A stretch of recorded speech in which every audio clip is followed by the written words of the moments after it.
Siang, Bu. Selamat siang.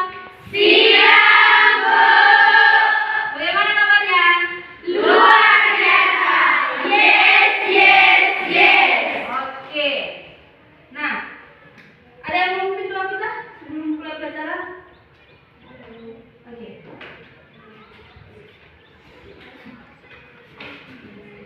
Mari kita berdoa. Dalam Bapa dan Putra dan Roh Kudus. Amin. Bapa yang baik, dan juga puji dan syukur pada kita berdoa yang mana hari ini kami menulis firman kami. Bapa, berkata guru kami, orang tua kami yang di dalam. Ini dari anak masa Tuhan Yesus Kristus. Doa kami. Amin. Dalam Bapa dan Putra dan Roh Kudus. Amin. Terima kasih. Nah, ada yang tidak hadir? Tidak, Bu. Hadir semua? Ya, Bu. Oke, baik.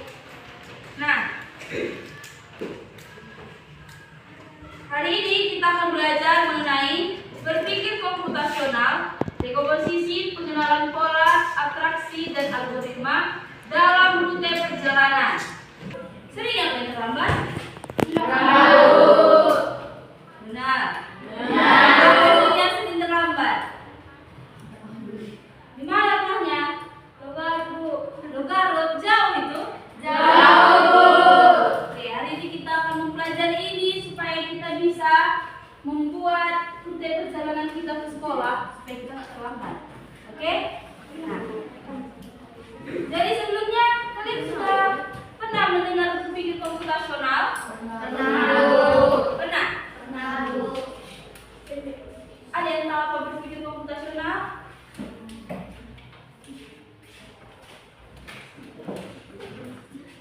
Tidak ada yang tahu ya? Oke. Hari ini kita mau mempelajari itu.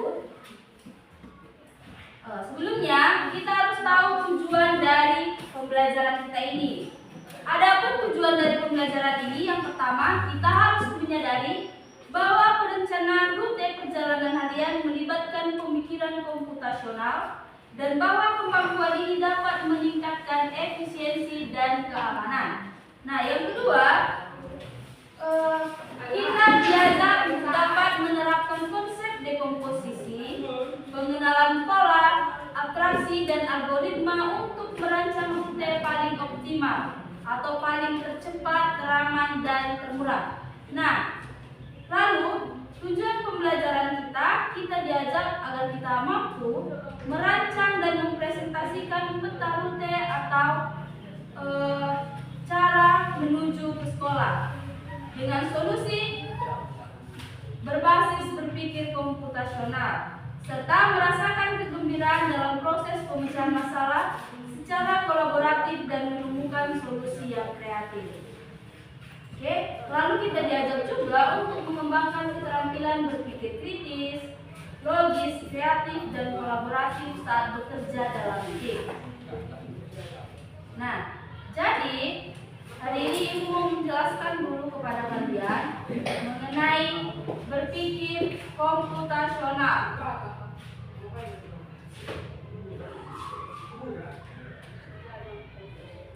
Oke, sebelum masuk ke berpikir komputasional, kalian pernah dengar coding?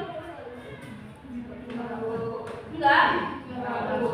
Oke, nah di sini sudah dijelaskan coding adalah proses mengonversi keinginan manusia menjadi format yang dapat dipahami oleh komputer menggunakan bahasa pemrograman.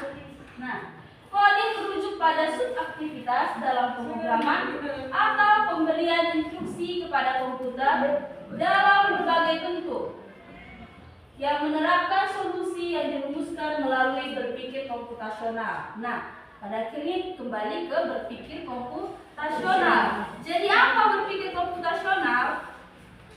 Nah, berpikir komputasional itu adalah cara berpikir untuk memecahkan suatu masalah dengan pendekatan logis dan sistematis. Dalam berpikir komputasional ini ada 4 pendekatan, yaitu ada dekomposisi, atraksi, pengenalan pola, dan algoritma.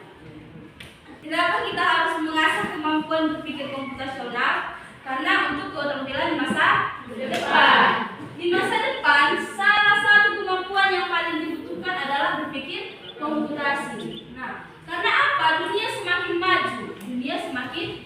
digital. Oke.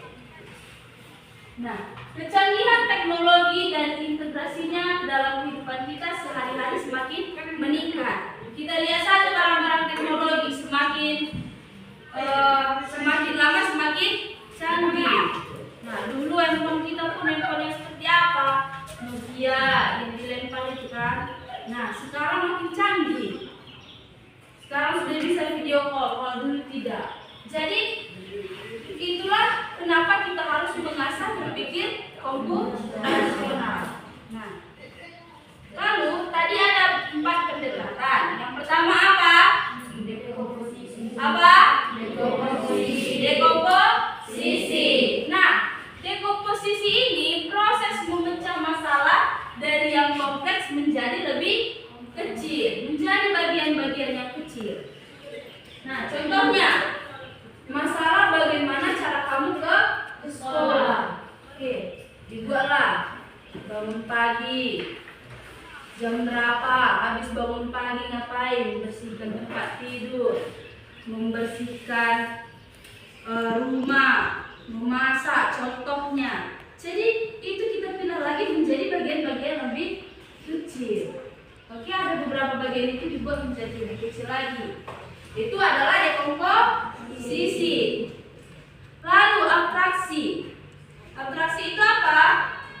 Proses menyederhanakan masalah yang kompleks dengan cara menghilangkan detail yang tidak penting, sehingga fokus pada aspek-aspek yang relevan untuk menemukan solusi. Contohnya, kalau kita mau sampai ke sekolah tepat waktu, kita tidak perlu memikirkan semua detail kecil waktu kita berangkat ke sekolah. Misalnya, menghitung kereta yang ada di jalan, iya kan? Melihat-lihat warna baju orang. Itu penting? Tidak kan? Kalau kamu melakukan itu sama kamu menghabiskan waktu dan kamu bisa terlambat ke sekolah. Jadi itu adalah sesuatu yang harus dihilangkan. Lalu yang ketiga apa? Pengenalan pola. Nah, setelah kita lakukan dekomposisi, abstraksi, kita masuk ke pengenalan pola. Pengenalan pola ini adalah kemampuan untuk melihat kesamaan atau pola yang berulang dari suatu masalah atau data. Dengan mengenali pola, kita jadi lebih mudah menemukan solusi tanpa harus mengulang dari awal. Oke? Contohnya, kalau kita berangkat jam 6.30, di situ mungkin kita sering terlambat. Jam 6.30 kita terlambat. Udah berapa kali kita berangkat jam 6.30 tapi terlambat terus. Jadi kita harus mengenali itu. Kalau itu terlambat terus berarti kita harus mundurkan waktu. Mungkin dari jam 6.30 menjadi jam 6.20 atau jam 6.15. Dalam pola tadi kita bisa mengenali kesamaan dan membuat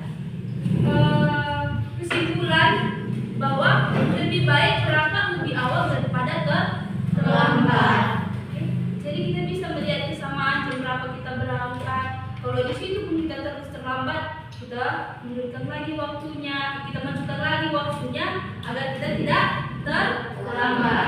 Nah, setelah pengenalan pola, kita masuk ke algoritma. Setelah kita lakukan dekomposisi, abstraksi, pengenalan pola, dekomposisi tadi kita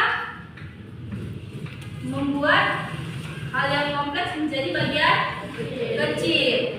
Lalu abstraksi kita ngapain? Membuat hal yang tidak penting. Lalu pengenalan pola kita mengenali kesamaan. Nah, jadi apa algoritma? Algoritma itu langkah-langkah teratur untuk menyelesaikan suatu masalah atau tugas tertentu. Contohnya, kalau kamu mau masak, pasti ada urusannya kan? Mau masak nasi, apa yang harus dibuat? Diambil berasnya, dicuci, baru dimasukkan ke dalam magicom. Di magicom itu pun ada tombol apa? Tombol memasak. Ada urutannya semua. Jadi kalau kita lakukan langkah-langkah teratur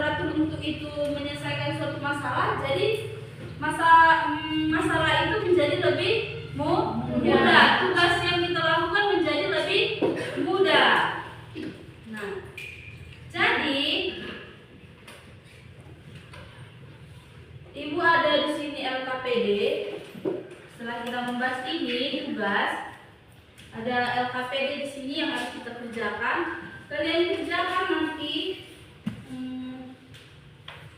bagaimana rute perjalananmu ke sekolah. Sebelum itu kita bagi beberapa kelompok. Dulu tadi sudah kita bagi, ini kelompok pertama, kelompok kedua, kelompok ketiga, dan kelompok keempat. Nah, jadi Ibu bagikan nanti kertas karton. Ibu bagikan kertas karton, jadi kalian buatlah nanti rute perjalanan kalian ke sekolah. Nah, bisa kalian gunakan spidol berwarna dan gambar. Contohnya ada gambar masjid, gambar rumah, itulah kalian buat. Jadi setelah kalian membuat peta itu, tuliskanlah algoritmanya. Algoritma tadi apa? Langkah-langkah. Jadi tulislah langkah-langkah tercepat untuk kamu menuju ke sekolah. Oke? Nanti dari setiap kelompok satu siswa membacakan bagaimana rute perjalanan kalian ke sekolah. Bisa dikerjakan? Bisa, Bu. Lalu setelah kamu membuat peta itu, tuliskanlah jam berapa, apa saja hambatan kamu menuju ke sekolah. Oke? Silahkan dikerjakan.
Ada yang mau ditanyakan? Kenapa tertawa?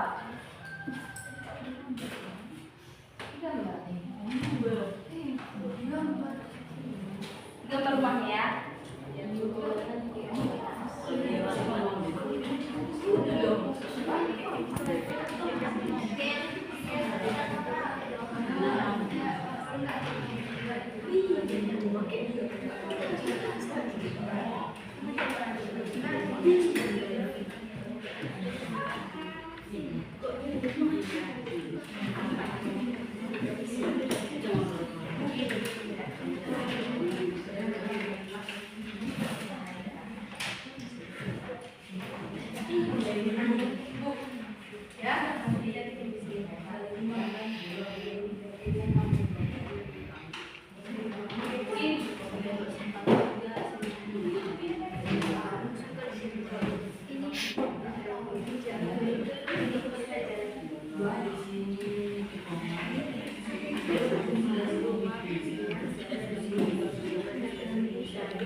semuanya selesai?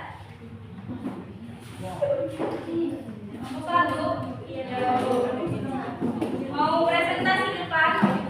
Iya, Bu. Oke. 2 orang ke depannya. 1 yang pegang petanya, 1 orang yang menjelaskan. Dibawa KPD-nya ya.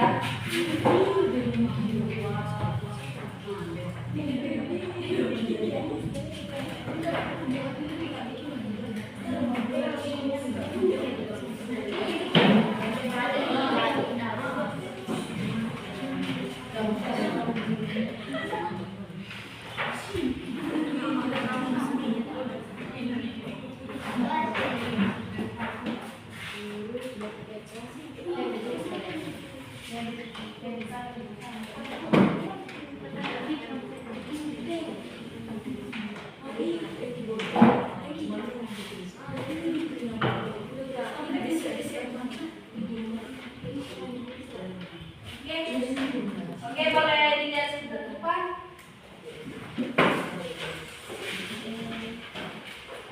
Nah, bentar lagi kita sudah mau pulang. Jadi karena udah dia selesai, kita ya.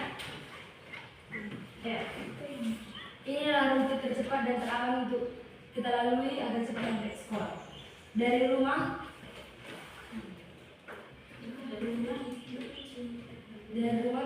belok kiri, lurus terus belok kanan, ada tikungan untuk menuju gereja Bethel, tikungan lagi untuk menuju gereja Gemi,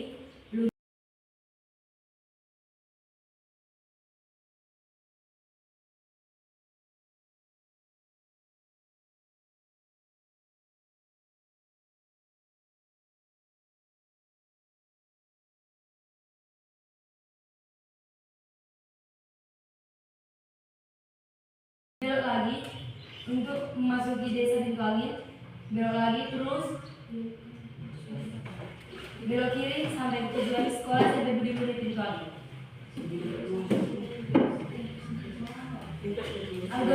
Algoritma langkah-langkah teratur untuk kita laksanakan agar cepat sampai ke sekolah.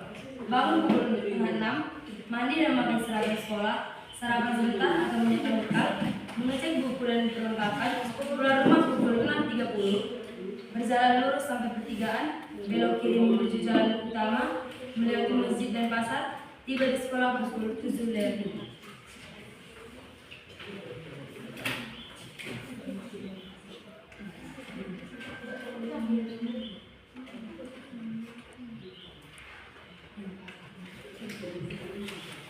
Oke, nah, beri tepuk tangan untuk kelompok.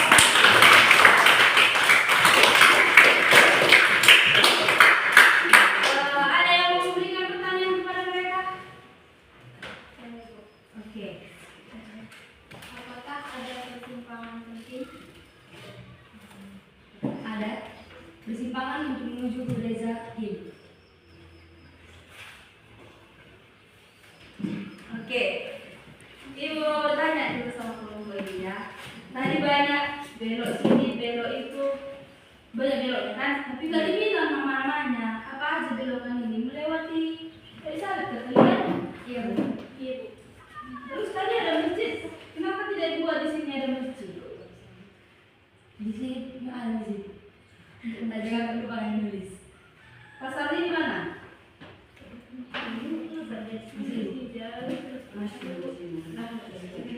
Di sini pasar. Oh, di sini pasar. Oke, silakan duduk. Terima kasih. Beri tepuk tangan untuk kelompok satu.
Bagaimana tadi kita memecah perjalanan ini?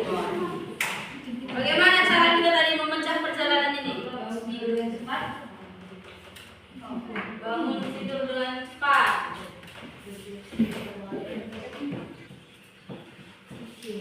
Nah, jadi waktu kalian mau pergi ke sekolah, ada rute yang selalu kalian hindari? Ada jalan yang selalu kalian hindari? Kalau di sini kan pasti ada perjalanan, beberapa perjalanan menuju ke sekolah. Ada? Kenapa?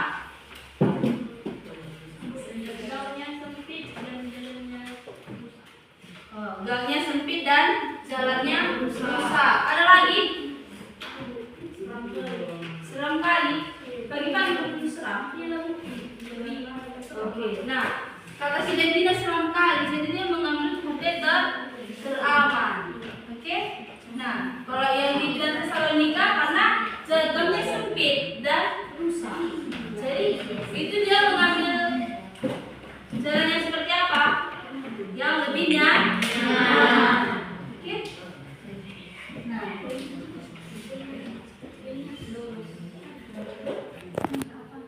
jadi Ibu ada pertanyaan di sini.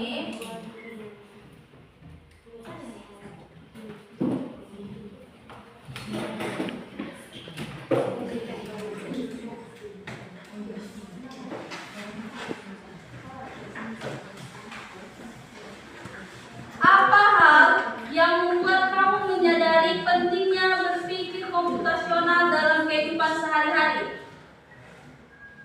Apa hal yang membuat apa? Oke, ini Satu hal yang membuat saya sadar pentingnya berpikir komputasional dalam kehidupan sehari-hari adalah ketika saya harus mengerjakan banyak tugas sekaligus. Kalau saya tidak mengatur langkah-langkahnya dengan rapi, pasti saya bingung dan ada yang tertinggal. Dengan berpikir komputasional, saya belajar untuk memecah masalah besar jadi langkah-langkah kecil, mencari pola supaya lebih mudah, lalu membuat cara yang teratur untuk menyelesaikan. Jadi, hidup terasa lebih teratur dan pekerjaan jadi cepat selesai. oke. Nah, bagi Indri, berpikir komputasional itu membuat dunia lebih teratur dan segala yang dikerjakan lebih cepat selesai. Nah, pertanyaan kedua. Oh, beri tepuk tangan untuk Indri. Pertanyaan kedua. Bagaimana konsep dekomposisi membantu kita dalam merencanakan perjalanan? Chelsea? Dekomposisi itu artinya memecah masalah besar jadi bagian kecil. Saat kita merencanakan perjalanan, konsep ini membantu karena kita bisa membagi apa saja yang harus disiapkan. Misalnya, 1.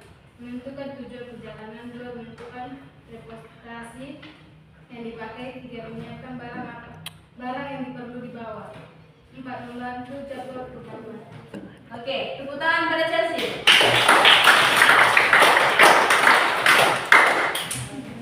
Nah, soal nomor 3. Apa yang membuat kamu gembira mengikuti pelajaran ini? Saya bisa belajar dengan cara yang menyenangkan dan menemukan hal baru yang ternyata bisa dipakai dalam kehidupan sehari-hari. Oke, hal baru yang bisa digunakan dalam kehidupan sehari-hari, yaitu berpikir komputasional. Oke, tepuk tangan untuk Nanti.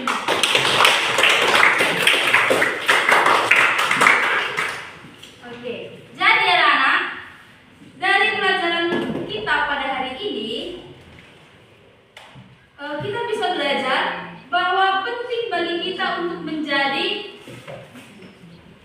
individu yang logis, efisien, dan mampu menemukan solusi yang kreatif. Sama seperti komputer yang bekerja dengan langkah-langkah teratur, kita juga bisa menggunakan cara berpikir kita untuk menyelesaikan masalah dalam kehidupan sehari-hari. Nah, jangan kita berpikir kalau komputer itu lebih hebat daripada kita. Siapa yang membuat? Manusia. Apa yang dikerjakan, apa yang diprogramkan oleh komputer juga bisa salah. Karena apa? Sumber dari mereka juga terbatas. Kita kita juga seperti itu. Kalau kita mau belajar, mau mengasah kemampuan kita berpikir komputasional kita juga akan bisa menyelesaikan masalah kita dengan lebih baik. Oke. Ada yang mau bertanya pada pelajaran kita hari ini? Oke. Baik, pelajaran akan tetap ini. Tepuk sekali. Tepuk sekali. 2 kali. 2 kali. 2 setengah. Setengah. Oke, ada yang kurang fokus. 8 ya. Setengah. Sekali. Sekali. 2 kali.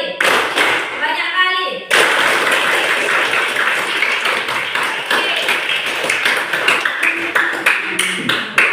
Semoga pembelajaran kita hari ini dapat kita terapkan dalam kehidupan sehari-hari, dan untuk kedepannya kita bisa mempelajari hal yang lebih baru lagi. Ada yang mau membawa doa kita? Satu orang atau ibu tunjuk orangnya?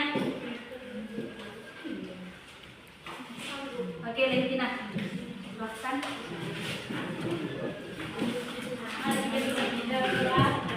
Bapa dan Putra dan Roh Kudus. Amin.